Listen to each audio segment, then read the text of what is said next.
Balik lagi bersama dengan Timothy Athanasios, masih di Double Dose, masih membangun spiritualitas sehari-hari di tengah dunia yang bergerak tak lalu sibuk ini. Tanggal 21 Desember dan kita sudah melalui minggu Advent yang keempat. Semakin kita mendekat pada perayaan Natal pada tanggal 25 Desember, itu artinya kita mempersiapkan diri untuk merenungkan kembali Kristus yang lahir 2000 tahun yang lalu dan menantikan Kristus yang akan datang di masa yang akan datang. Firman Tuhan hari ini saya berikan judul Tuhan kaum tertinggal, dan firman Tuhan saya ambil dari Lukas pasal 2 ayat yang ke-27. Demikianlah bunyi firman Tuhan. Lalu dibungkusnya dengan kain lampin dan dibaringkannya di dalam palungan karena tidak ada tempat bagi mereka di rumah penginapan. Terlepas dari apa bentuk rumah penginapan, apa bentuk rumah dan ataupun kandang pada waktu itu yang menjadi satu dialog para teolog hari-hari ini, saya meminjam bahasanya Max Lucado ketika dia bercerita tentang seekor domba cacat berkaki timpang. Setiap hari ia hanya bisa menonton domba-domba lainnya berlompatan di padang rumput. Keadaannya yang cacat membuatnya disepelekan. Bahkan induk dan saudara-saudaranya tidak menginginkannya. Hanya seekor sapi tua yang peduli padanya dan menghiburnya setiap hari.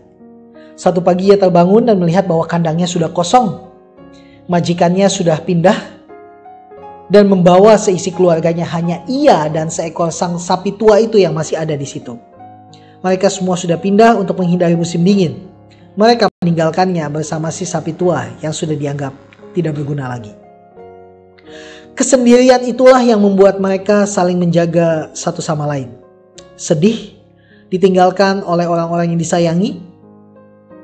Tidakkah hal itu mungkin terdengar seperti hidup kita hari ini? Namun pada satu malam ada seorang pria dewasa dan seorang wanita cantik yang hamil tua masuk ke kandang. Mereka tidak mendapatkan penginapan dan sudah saatnya bagi sang wanita untuk melahirkan. Domba kecil itu menjadi saksi bagaimana seorang bayi kecil dilahirkan dan dibaringkan di dalam tempat makannya. Kelahiran Yesus tidaklah spektakuler. Tidak ada selebrasi atau bel yang dibunyikan. Tidak ada kabar yang diberitakan ke seluruh negeri. Tampaknya malam itu sama saja seperti malam-malam sebelumnya. Sunyi, sepi, dekat ayah dan ibunya. Hanya domba kecil dan sapi tua yang menjadi saksi mata bagaimana Tuhan sendiri datang untuk mereka yang lemah dan ditinggalkan. Dan karena itulah segalanya menjadi berbeda. Tuhan datang untuk mereka yang lemah dan ditinggalkan. Dari dulu sudah begitu, sampai dengan hari ini Tuhan masih datang untuk yang lemah dan ditinggalkan. Mari kita mempersiapkan hati kita agar kita boleh menjadi garam dan terang dunia. Tidak hanya sekedar memimpikan Tuhan yang akan datang kedua kali, tapi membawa semangat Natal sepanjang tahun untuk menjadi berkat bagi mereka yang lemah dan ditinggalkan. I know we can do this by the grace of God.